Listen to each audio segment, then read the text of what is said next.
you would always want to be on the side of having good credit. Do you think it pays to have good credit? I guess now we're going to transition more into our industry, more into the credit repair space for, either my audience or your audience that's watching or listening to this episode.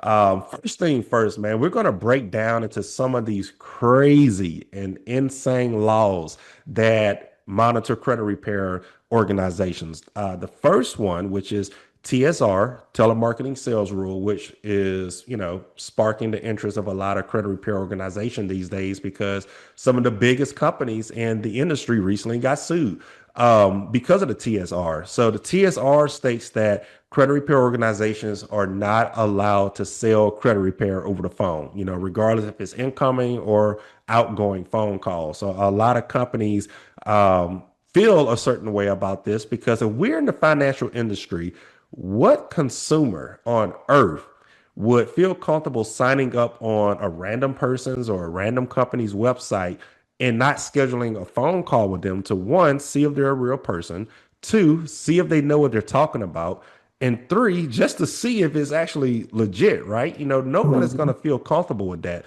If anything, that is going to encourage more scams upon our industry because if they never have to speak on the phone to sell their service and it's just through marketing ads or text messages, not text messages because that's apparently a violation of TSR. I mean, social media messaging and emails and stuff like that. If that's the only thing that the customer have to gain your trust, wouldn't that lead to more scams than, being able to see if the business is legit or not?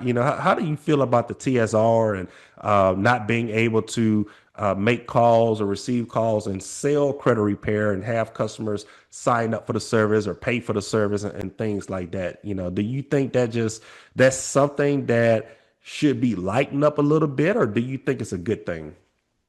I think that definitely should be lightened up a little bit, a lot, Yeah, because at the end of the day, man, you want to talk. I want to talk. To be honest, I want to talk to the client and see if they're a good fit for my program. there you go. I would like the client to talk to me to see if they feel like I'm a good fit for them. To Right. see if we're a match. If you don't have that connection, then you're leading to scams. Hmm. I mean, just point scams and automated bots. Yeah, that's it.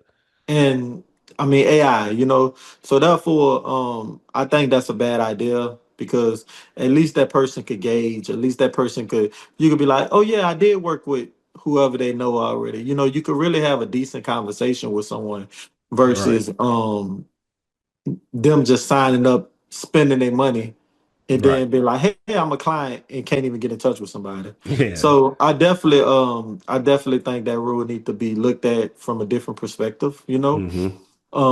And I feel sorry for the incoming new credit repair companies that trying to grow and do the right thing Yeah. because how do you even grow without speaking to someone? Right. Yeah, that's a big one there. And like I stated on the last episode with James Joseph, I feel like if there was a specialist or business violating laws in CROA, then I feel like they should have to follow TSR. Now, if your business is clean, there's no violations, and you've never been in federal trouble or state issues or anything like that, then I feel like TSR shouldn't apply to you. Now, if you're out here scamming and saying you can sweep someone's credit and delete everything off of someone's credit in 7 days, which is a lie.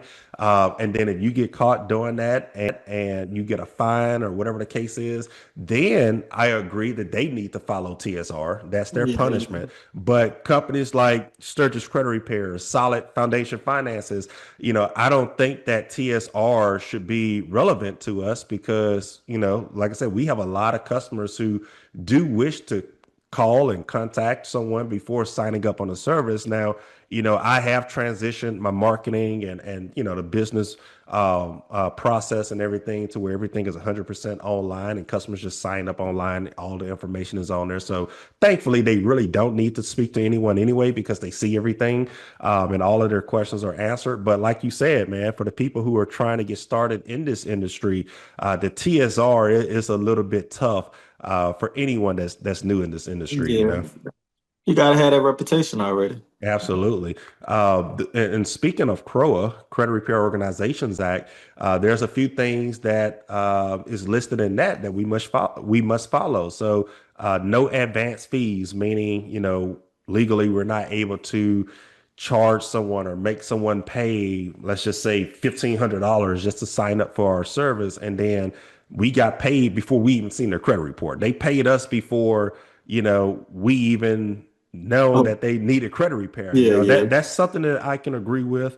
But I'm gonna also switch it up a little bit. I feel like that's also a little tough because now that's putting a price on someone's services. Now that's putting a value to someone's services. What yeah, if someone's been in this industry for 2 and 3 decades and they don't have time to offer a free trial, or they don't have time to take people who just want to sign up for free and go through a 7-day trial or a 10-day trial, 30-day trial, whatever the case is. What if they only want to market to serious clientels?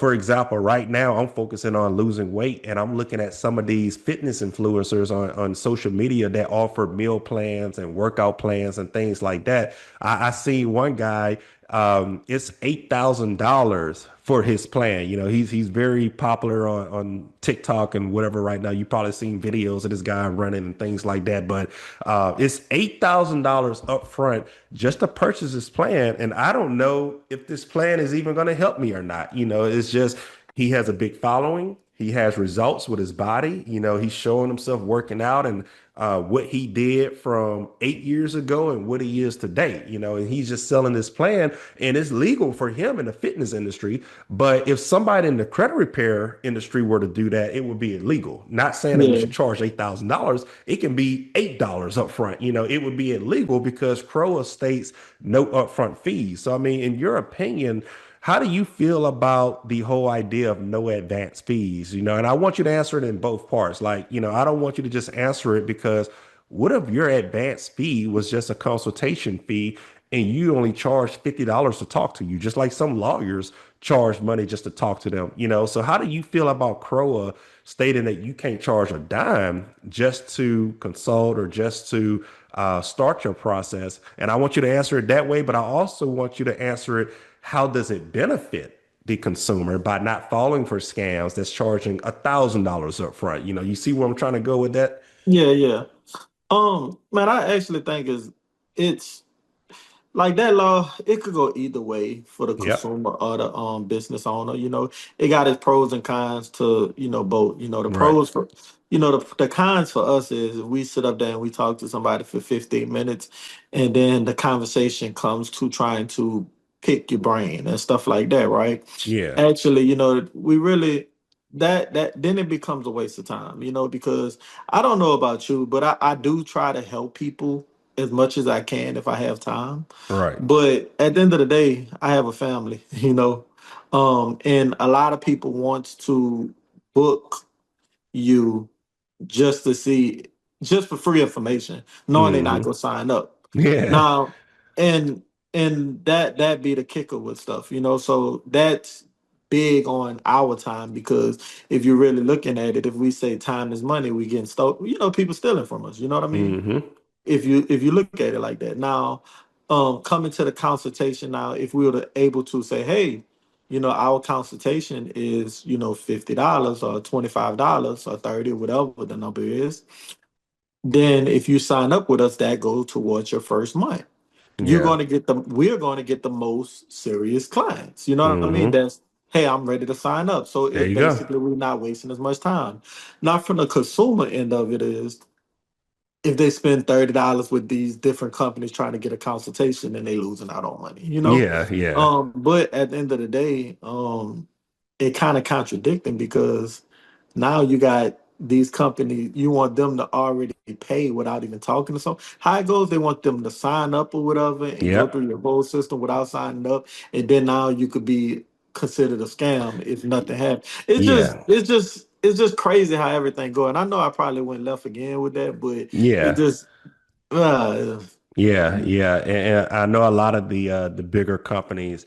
Um, I mean, realistically, the law states that no advance fees are should be made until work has been performed. So a lot of your bigger companies, they charge a 7 day free trial period to where nothing is charged until after 7 days. Legally, they could have done that after 24 hours if they wanted to, if they submitted everything within 24 hours. But then you have another thing as far as cancellations to where consumers have 3 days legally to cancel your services. So that's why a lot of bigger companies that offer a short free trial period, they do it after that 3 day cancellation period that's guaranteed for consumers. So they just double the time frame to a sense. So a lot of your yeah. your bigger companies, they offer a 7 day trial. Some companies offer a 14 day trial, 10 day trial.